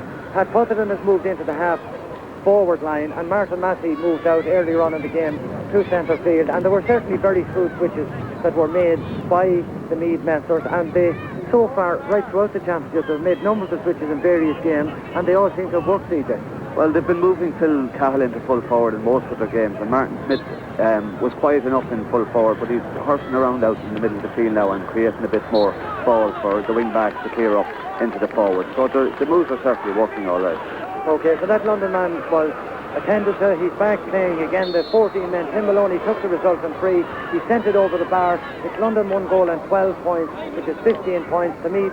2 goals and 15. There's 2 goals between the sides, and we've got about 6 minutes left in the second half. It's a match, the second half in particular, that Meath have got completely on top. There hasn't been any exciting or sparkling hurling as such, but indeed Meath are completely in control. It's another free from the puck out to London. It's been taken again by Tim Maloney, and he is about 65 metres out, and he picks that ball and strikes it well. And what a beautiful striker of a ball Tim Maloney is. Over the bar, only 5 points between it, and Tim Maloney says, listen, we've still got 5 minutes, let's get on with it. He's urging them on, stick in one hand and clenched fist in the other, as he takes up his position to Martin Massey. He's shouting at his colleagues and telling them there's still chances, but that ball went over the bar from the 65 metres, and it's with Mark Gannon. He's puffing it out. It goes towards Tim Maloney and, of course, Martin Massey. Tim Maloney is starting to inspire this London team. He goes down along the right wing and he sends it right-handed in. It's a dangerous ball. It's blocked down by the full forward, Martin Carroll. There are a number of players around it. The London man comes out through it. It's Liam Aldridge, who left-handed turns. Mark Gannon comes off his goal about 15 metres to the right of his goal mouth and picked that ball over for a 65, but he certainly had to come out and make sure that that ball didn't get back into the square again. But it's a 65 to London. We've got 5 minutes left in this second half, and the Meath hurling supporters going to be rewarded at last. It's a 65 again. It will be taken by Tim Maloney. He bends over it, down, crouched, picks it up, doesn't strike it as well as he's been striking it, doesn't go quite high enough. Mark Gannon under the bar collects it, and Mark Gannon comes out to the left of his goal with the ball on his stick. He was fouled by a London man, and it is a free out for London. The scoreline at this stage, 1-13 to 2 goals and 15 points. That's 5 points between the sides. Mark Gannon asks the referee, where does this free be taken from? He tells him it's just on the left-hand side of his small square. He picks it, lifts it, sends it out to the centre of the field. Underneath it is Martin Smith. It breaks away from Martin Smith and his marker, Damien Power, but only as far as Anton O'Neill. And Anton attempts a long clearance there, but he mishits it. It goes back to him again. Paul Donnelly sticks it back to him. There are London men there. They're doing everything in their power, but it breaks out again, and Martin Smith picks that one hand on the far wing, solo running 20 metres. He's met by a London man, and he pucks it, he falls to the ground. Richie Kelly goes for a throw to the still Cal, but the ball is cleared up at the London defence, only as far as Paddy Kelly, 35 metres out. He's tackled by 2 London men. He tries to get by them. He taps the ball in the stick, left-handed. He taps to puck it in, but Tim Maloney comes back and blocks him. And what a fine game he's having for London. He put the ball in his stick. He couldn't hit it with the stick. He had to kick it. Johnny Keeley came out to it, but the ball ran through to Mark Menace. The spare Meath man is Martin Smith in the middle of the field. The ball is passed when he gets it. He's shouldered by a London man. Left-handed, he drops it in on the 20-metre line. Richie Kelly goes out to catch it. It breaks away from Richie. Number 4 along with him there is Noel Handy, and Noel Handy gets it on the ground, and only as far as his number 10, Kevin Lahey. Kevin runs with that ball on the stick. He's after beating 2 Meath men. He hand passes across into space, but who's there? Paddy Kelly. Left-handed on the ground. He's coming back in. He's setting up another attack. 2 Meath men running for it. Still Cahill among them. He pulls on it on the ground, but there's a loose London man. Back there, Willie Lohan from Tipperary, and he sends a long relieving clearance about 90 metres down, where it breaks down between Dennis Larkin of London. And Dennis gets it, and he beats the Meath man. He's going on a solo run. He's going across the goal mouth. He's about 35 metres out, and left-handed he sends that ball over the bar. There's only 4 points between the sides. 2 goals and 15 points to 2 goals and 14 points. And we are gone 33 minutes into this second half. 2 minutes for glory for Meath, the Senior Hurling Beat Championship at last. There's only 4 points in it. They certainly won't want to slack now. They want to just keep on top and maintain that lead. One-handed. Number 21 for Meath. We'll check who that is in just a minute. Or no, it's Anton O'Neill. Cleared that ball out to the centre of the field. Over towards the sideline. It comes to Martin Smith. Martin is being hassled and harried by JJ Shields of Galway. He brings him to the ground over the sideline. Martin, I don't think, will necessarily mind it. Martin brought that ball over the sideline, and the man that appeared to bring him over the sideline, JJ Shields, will take the cut himself. He's placing the ball about 75 metres out from his goal. Sean Colgan, the chairman of the Meath County Board, standing right beside him. He sends it along the ground into the corner, in as far as Liam Aldridge. Liam Aldridge, left-handed, the Kilkenny man. John Andrews goes for that ball, but it breaks, and Martin Ennis clears it along the ground. It goes only as far as number 15 there, Colin Spain, the Offaly man, who sends it over the bar. 3 points between the sides. We've got about by my stopwatch half a minute ago, but certainly Meath has slacked a little bit in the last 3 or 4 minutes, and London have been doing a lot of attacking, inspired by Tim Maloney at centre field, and it's getting a little bit too close now to let this slip away from them. Mark Gannon with the ball, indicating to the referee that he can't get the ball out of the crowd. There's a ball sent back into him, and the time being lost at this stage certainly suits Meath. Mark Gannon has the ball. Carl Sheridan has come in to the Meath team for Martin Massey, who indicated that he had hurt his leg, and Martin has gone off. Carl Sheridan is in. The ball is hooked out by Mark Gannon. Pat Potterton who sends it into this corner in towards Richie Kelly. It goes over his head. Richie Kelly chases back after it. He sends a dangerous ball across the 15. No extra man there. Ivor McCaffrey chases number 5, Willie Lohan. But Willie gets that ball up. Smith hits his clearance. It only goes about 10 metres. Pat Potterton comes in and flicks it on again into Richie Kelly's corner. Richie has it. The London number 5 there, Willie Lohan, come in. The referee indicates that I think it's a free. Willie Lohan shot there on Richie Kelly. Richie is certainly holding his hand. The referee, Terence Murray, walks in towards the goal mouth, gives me the free way out on the far side, about 2 yards in from the sideline, 20 metres out. Pat Potterton from a very awkward angle sends it high and sends it over the bar. Full time is up by me. The referee looks at his watch. That's 2 goals and 16 points. That could be the insurance point that Meath needed. 2 goals and 16 points. The London's 1 goal and 15 points. Time is up by my watch. Terence Murray has looked at it, but there will be a little bit of injury time. There were a couple of injuries in that second half. The ball is down 30 metres out from the Meath goal. Paul's on the centre half back there, but he sees it over the far side of the field. Pat Potterton goes for it. So through this Anton O'Neill. Martin Smith hold on it. He's after the ball. He gets it in his hand again. The referee says, I'm sorry, Martin, he called it back. He indicates that he picked that ball off the ground. He hurt himself when he fell on the hard ground there. Tim Maloney is going to take this free from about 60 metres again. Terence Murray is talking to him. We wonder if he's telling him that he must score it direct.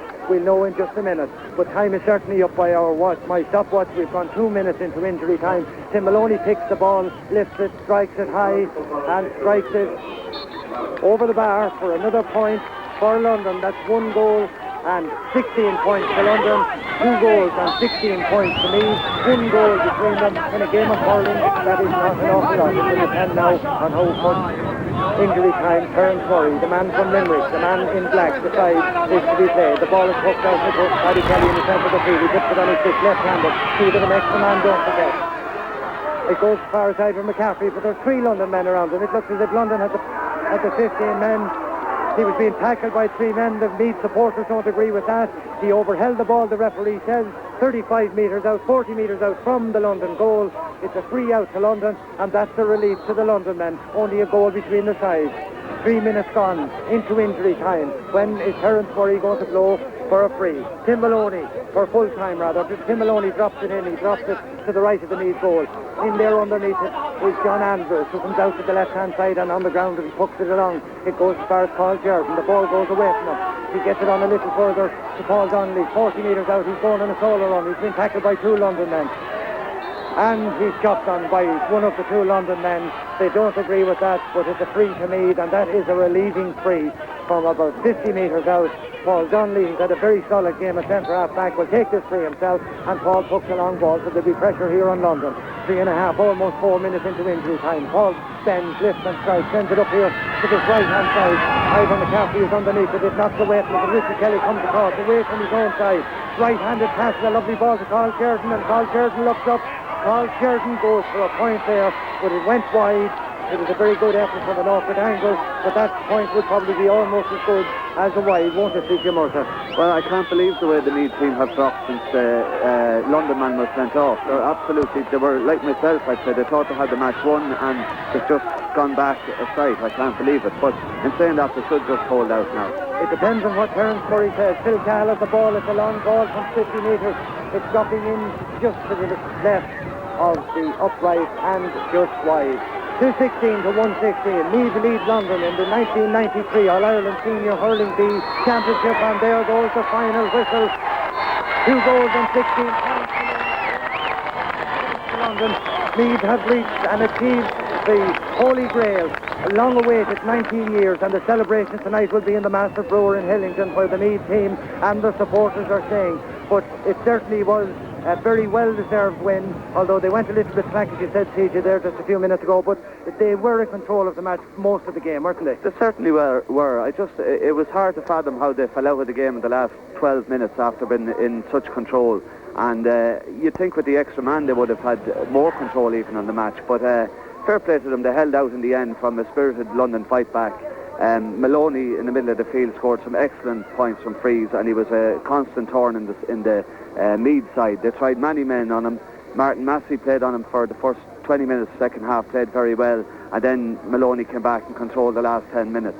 But it was a hard-fought battle all the way through, and Meath really made a bit harder work than what they should have. The match really was over with 15 minutes to go, and it's hard to see how London came back, but they did.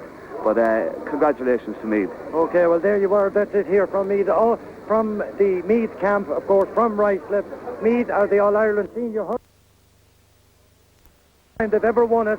They were in a final once before in 1985. They lost to London on that occasion by 1 goal and 8 points to 1 goal and 6. But they made no mistake here in Ruislip today. Meath have won the All-Ireland Senior B Championship 1993.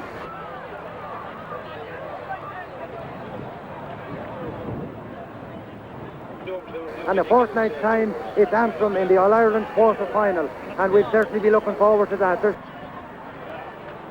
jubilation down here in front of us. The Meath supporters, the colourful green and gold jerseys, green and gold caps, they're all crowding around the gateway to cheer their heroes in. They'll be coming up here beside us, and if you can stay with us just a couple of minutes, we will talk to the Meath team. The presentations are made here right beside our commentary position, and the man to make them will be Sean McCaig, the chairman of the GAC. So if you can bear with us just a couple of minutes before we go back to you in the studio. The Meath team are now making their way up. They're rushing and pushing and shoving the one of the men, the first men here in a jubilant Meath camp is Shawnee Keeley from Kildalkey. Shawnee, just before we go, I'll let you know that the Leinster final was a draw between Kilkenny and Wexford. But you were not worried about that. No, Meath have won the senior B title. Yeah. Tough game. Very tough, Frank, very tough. I thought the final whistle was never going to go. We all relieved it's all over. Right, well look, you had an extra man for 15 or 20 minutes of the second half, and at that stage you looked very much in control, but London certainly came back the last sort of 10 minutes, and it looked a little bit worrying for a while. Well, 14 men now has proved success before, so we're under pressure when that man was sent off, you know. So we just got stuck into it and we won it, and it's all over now. Okay, look, Shawnee Keeley, thank you very much indeed. Pat Potterton, the captain of the Meath team, is just coming over here beside us. Pat, congratulations, Pat Potterton. Well done. Thanks very much, Francis. Very tough, but you certainly played a captain's part. It was a tense-out game, so Meath never really opened up the hurling. It was too tense of a game, Francis, but I think we justified the belief in ourselves. We just done enough to win, I think, and no more, Francis. Yeah, you had an extra man for 10 or 15 minutes of the second half. You were well in control at that stage. And again, the old bogey, if you like, 14 men always seem to rise the game. Tim Maloney, who you were playing more or less directly on, he inspired them the last 10 or 15 minutes. Were you worried? Tim Maloney had an outstanding game, so he was the man on the pitch. I thought was the best man easily on the pitch. Okay, Pat, off to the presentation, and congratulations again. Some more members of the Meath team, just Martin Massey from Killeen. You can hear the cheers. There's fantastic jubilation. They have waited so long for this. Pat Potterton is being presented with the thing. Martin Massey, a man who had to go off. You hurt your leg, Martin, but I'm sure that won't bother you tonight. It's all forgotten about now at this stage. Thanks to God, and that was how we see today. See, Pat. Right. It was a fabulous win. Well done, Martin Massey. John Andrews at fullback. You swapped jerseys. Yeah, I had to get a London jersey, yeah. I'm delighted. I just come over here. I want to say hello to Mary and Ryan and my father and mother. Good luck, I'll see you later. All right, John Andrews there, jubilant, wearing a London jersey. Another man with a London jersey who played an inspired game today, one of the best games that Paddy Kelly's played for a long time. You've got used to that number 11 spot. Paddy, can you describe how you're feeling? I'm just stunned now at the moment. I can't find words. I just like to say hello to my three boys. They're up in Kilcock and family at home. And you got a little bit of a knock on the mouth, Paddy, but nothing too serious. That won't bother you tonight. I got off and got worse for coming home late. Okay, another man up from the Meath camp who actually got a little knock on the face, Anton O'Neill. Congratulations again, Anton. That was a tough match. It was very tough, yeah. They were all we were expected to be, you know. They were a lot fucking, they were played it hard, you know.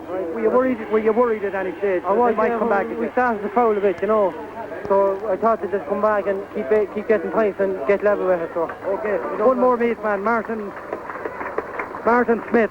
Started at full forward, again a switch, they moved you out to centre field. Martin, you've been searching for this holy grail for a long time. Can you describe how you're feeling? It's brilliant, Frank. I thought I was going to take another 13. I knew I wouldn't be around for it. It's the best day of my life. Are you looking forward to Antrim in a fortnight's time? I am, surely. I think we could even pull that one on that conference now. This team is full of ability. That's why I'm glad to be part of it. And I'd just like to thank yourself and the radio for giving us the big boost. Right. You can hear all the cheers in the background. The Meath coach, West Meath man John Davis, 5 years with the Meath hurling team. John, you've achieved what you've wanted to achieve all along. It was a great performance, but London made it tough enough. Well, I tell you, we didn't just play to our own standards, but it was hard work. It was worth winning. Took 5 years to do it. We got the Kyo Cup, now we have the B Championship. I thank all supporters to me, all players, everyone. It's unbelievable here today. Right. Unbelievable. Look, we're delighted for you. Just today, if you can look back on the game, Meath were completely in control. London lost a man, but Tim Maloney inspired them and they came back there and it was a little worrying, wasn't it? Well, Tim Maloney is a brilliant hurler and we knew that. And they had hurlers from all different counties, we knew that. But we were nervous, like the lads were nervous there today because when you look back at it, lads, before you win the first B, it means a lot, and to win 1B, maybe we can relax now and play hurling. But once we won it, and please God, will the Meath supporters come out and meet us for these 26 lads that really give everything. Okay, John Davis, well done. And just in what John said, the Meath team, the senior champions, there's a huge crowd down here before us. There's certainly several hundred Meath supporters have travelled over, and a very colourful sight they make. Now, while the presentations are going on, just before I hand you back to the studio, Shay, for people who want to know and meet the Meath team, their travel arrangements tomorrow night. They're leaving London Airport at 5:45.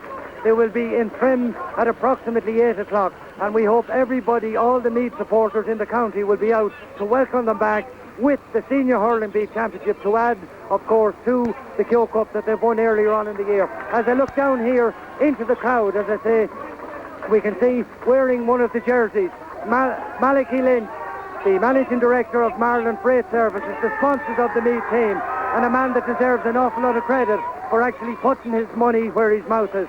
And certainly his sponsorship made this win here today possible, with the arrangements and the way the team were looked after. A final word for two men before we go back to let you wind up, Jay. CJ Murtha, who kept statistics for me during the match and did analysis. CJ, a final word for you. There'll be some celebrating both in the Master Brewer tonight and in Trim tomorrow night. It certainly will, Frank. It's a fantastic achievement for the team, and it's wonderful for all the supporters that are here. It's half the South Meath are here, and I even see Bridie Harmon selling the lotto tickets around the place.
Were you with them, who?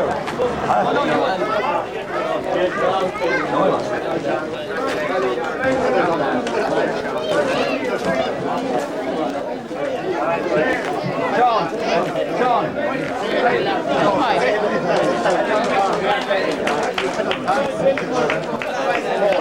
In the bar. Come on, Frankie. Got through well,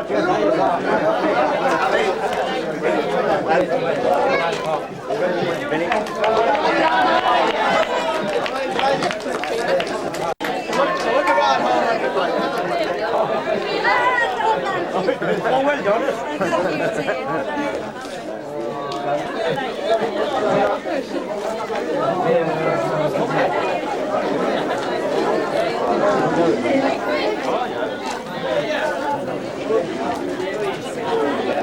I'm travelling with us at the weekend. It was great to see him there.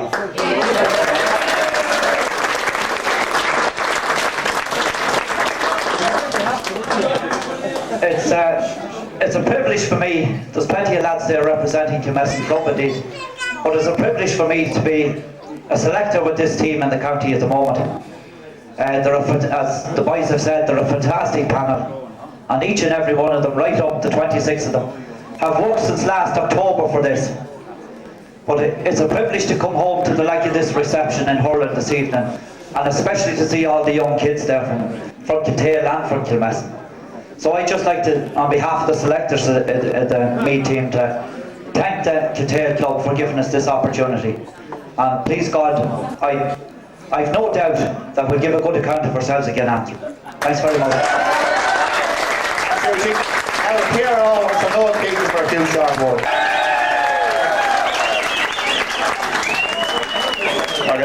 And I won't hold you up any longer, lads, because trim is ready. So it's off to trim now within the next 10 minutes. But enjoy the night. But remember one thing, that's only a start. You've set a tradition over the weekend. You've been trying long enough. You've done it. You can only go on from there. Remember, don't go back. Right?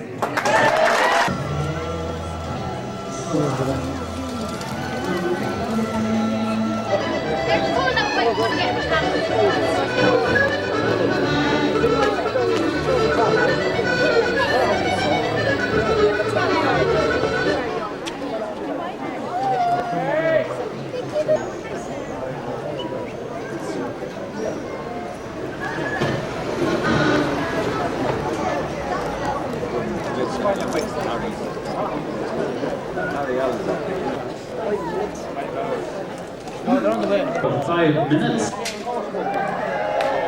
Minnesota McCormick's for free drink. Joker. Yeah, they're just out around Chop Squirrel.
Ladies and gentlemen, as chairman of the Trim Urban District Council, I would like to congratulate this magnificent Meath hurling team on the great victory over London yesterday.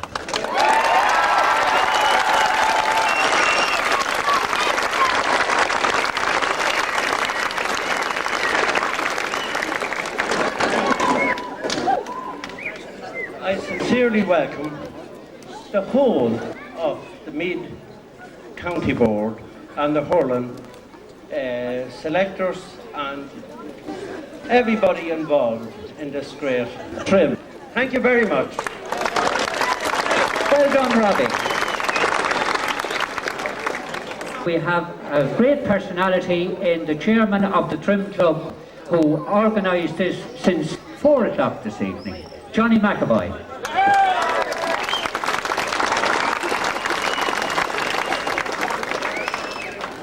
Well, I'm not going to say very much anyway. All I can say is congratulate the team. Johnny's always heard.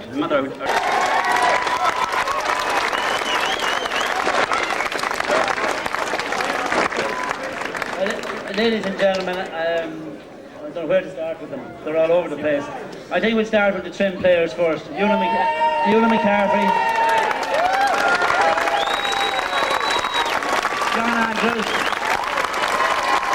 Ivor McCaffrey, Declan Murray.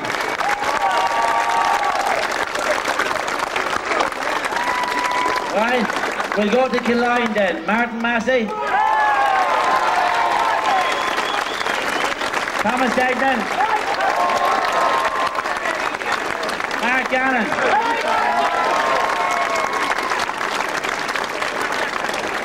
we go to Rathmalline, John Gorey, Martin Smith,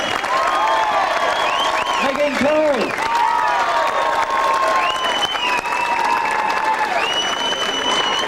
we go to Gilpale, Paddy Kelly,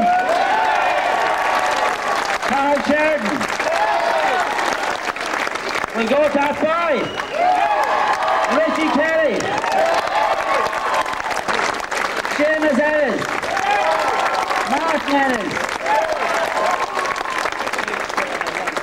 We'll go to Wolf Tones, John Curtis, Thomas McCune, and Doyle Curtis. We'll go to Gildoggy. But you're not getting him yet. Carl Davis. We'll hold that one. Right? We'll go to Gilmesson.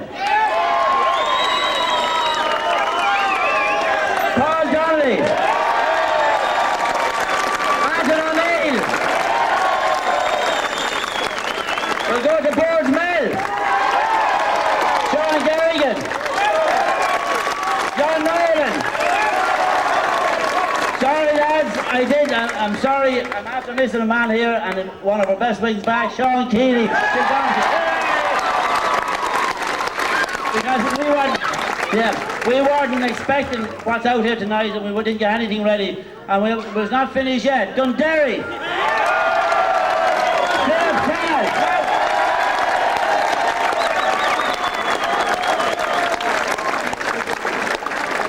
Select, is that all the players? Did I miss anyone? No, the man you're all waiting on. You're going to talk, he's going to talk in a minute. This is our star. But the selectors. Sean Colligan, Billy Bourne, Eugene O'Neill, our PRO and selector Noel Keaton,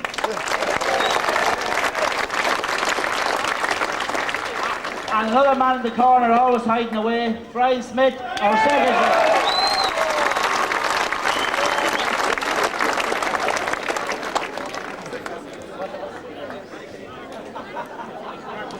And our two physios, where are they gone?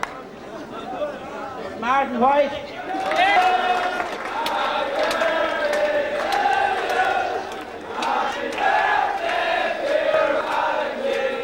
Happy birthday,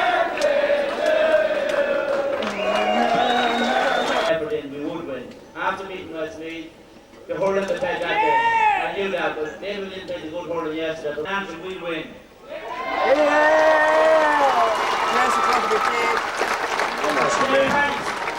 The lads are shocked, and we're shocked to see the support we got tonight.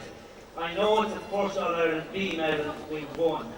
And these players are trying to get into their head over the years. David Mendes will be remembered here, that brought the first All-Ireland medal to Meath. And this started backing them up and everything in trim, working through trim and cutting the pitch up and lads giving out to us and all like that. Boardsville we have to thank, Kilmessan we have to thank for the use of the pitch, and everyone.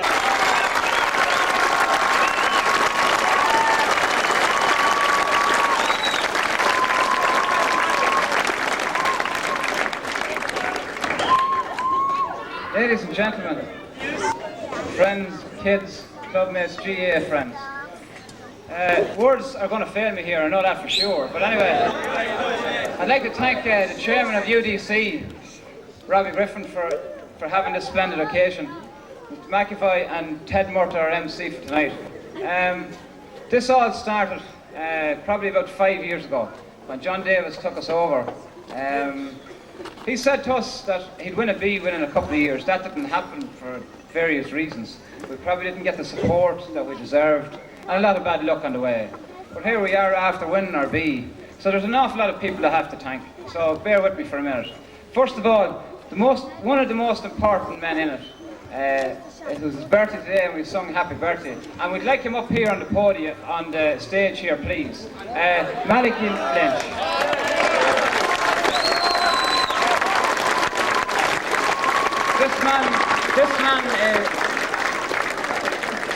This man sponsored the Meath hurling team when Meath hurling couldn't get a sponsor. Sponsors for the last 2 years, we could not get a sponsor. This man stepped in, and that's the reason we had such a splendid weekend in London. We were kept there for 2 nights. We never had to put our hands in our pocket, thanks to this man here, and of course our hurling board, Sean Colgan, our chairman.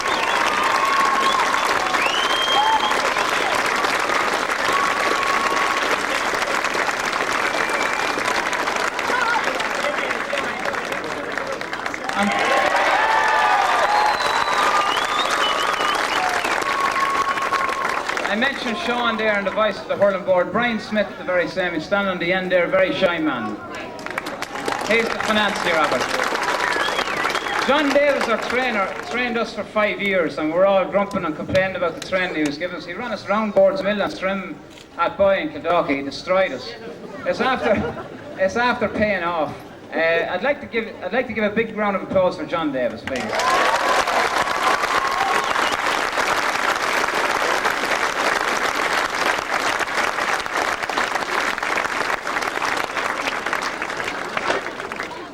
To the players themselves, the dedication that they put in the last 12 months, more so than any other years.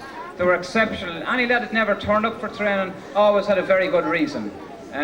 He was never excused, but his reasons were taken pretty much fairly well. So the lads themselves have put in a huge effort, and it was mentioned in one voice here, a hurling superstar. Every single one of us are all enemies when we play hurling, but like such a bunch of lads to be captain of, you couldn't be a nicer bunch of lads. They behaved like gentlemen in London, and they represented Meath absolutely top class.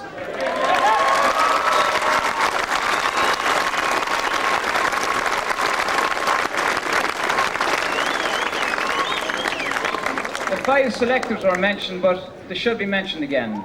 John Davis, Noel Keaton, Sean Colgan, Billy Byrne, Eugene Neal. By the way, it's Billy Byrne's birthday today as well.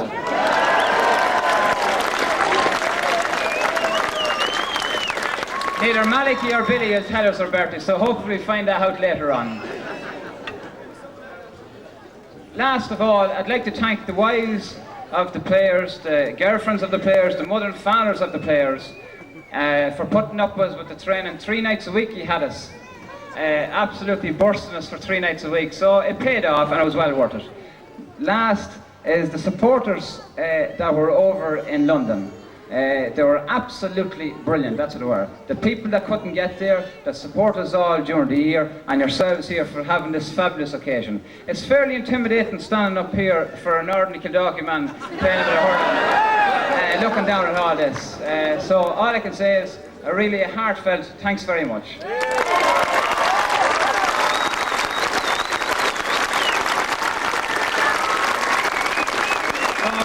Just to finish off, I'll hand this back to Dempsey.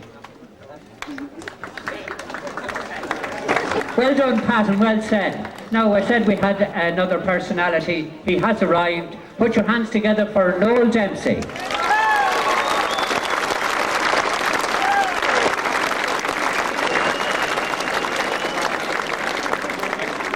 Thanks very much, Ted. I'm very conscious that the last thing anybody wants to see on a platform when you have sporting heroes is a politician taking credit for it. So, and Maliki agrees.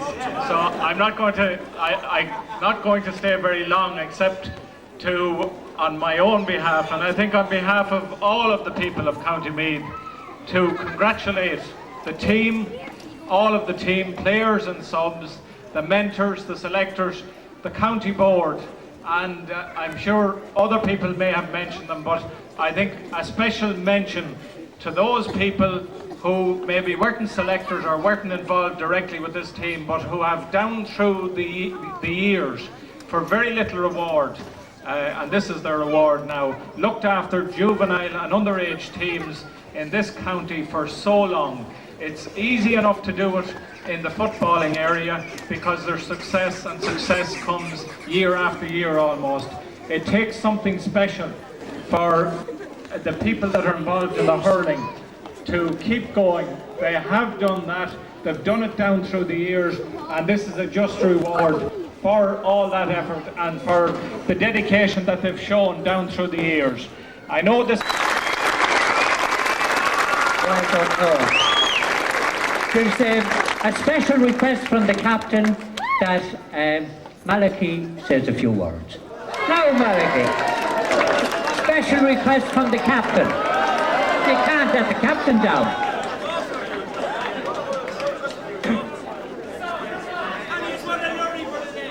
I'd just like to say thank you to the players for allowing me the opportunity to sponsor them. They're a wonderful crowd. They're great ambassadors, as we said earlier today, not alone to their clubs but to their county, and you have done them proud by turning out here. And I hope you'll turn out in Castleblaney on the 8th of August and see them winning and taking a crack at Kilkenny or Wexford. Thank you. Lovely. Now, we always keep the good wine to last. Chairman of the Hurling Board, Sean Colgan.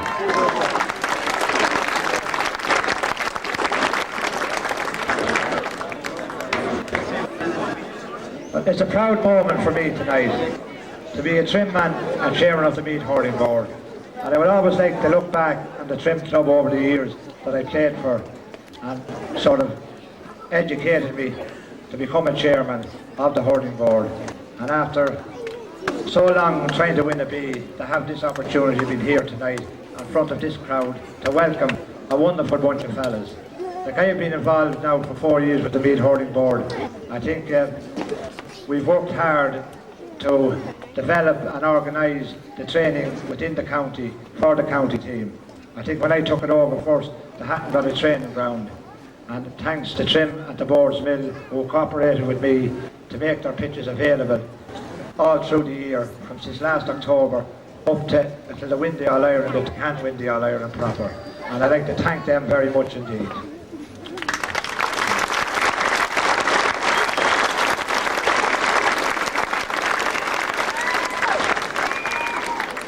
Again, I don't like to repeat things, but I think that the stir that Maliki put into the hurling, as Pat said earlier, like no one was into it. I think the lads were proud of that, and I think it lifted them over the last 2 years. And I think how they played, I'm saying in the league over since last October, I mean, it was a credit to them, and to put it all in to win the B. I remember talking to them at a meeting one night last October, and I think it was Martin Smith or Pat Bonner he says, we have to win a B, and we're going to get together now to win a B. And fair play to them. They stuck at it, they turned out. There's 20 to 22 lads out there every night since last October. And I think everyone should be proud of the commitment that these lads gave over the last 6 or 7 months. And I'm very proud of them. I'm very proud to be a Trim man, to be here tonight, because it's a tremendous welcome. And I'd like to thank you all for coming out tonight.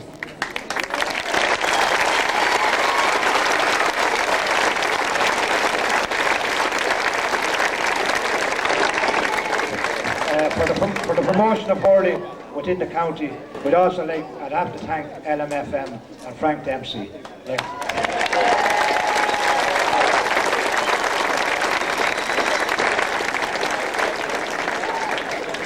His live coverage of the games, his interest in the games, and the amount of time that LMFM has given him to hurling is fantastic.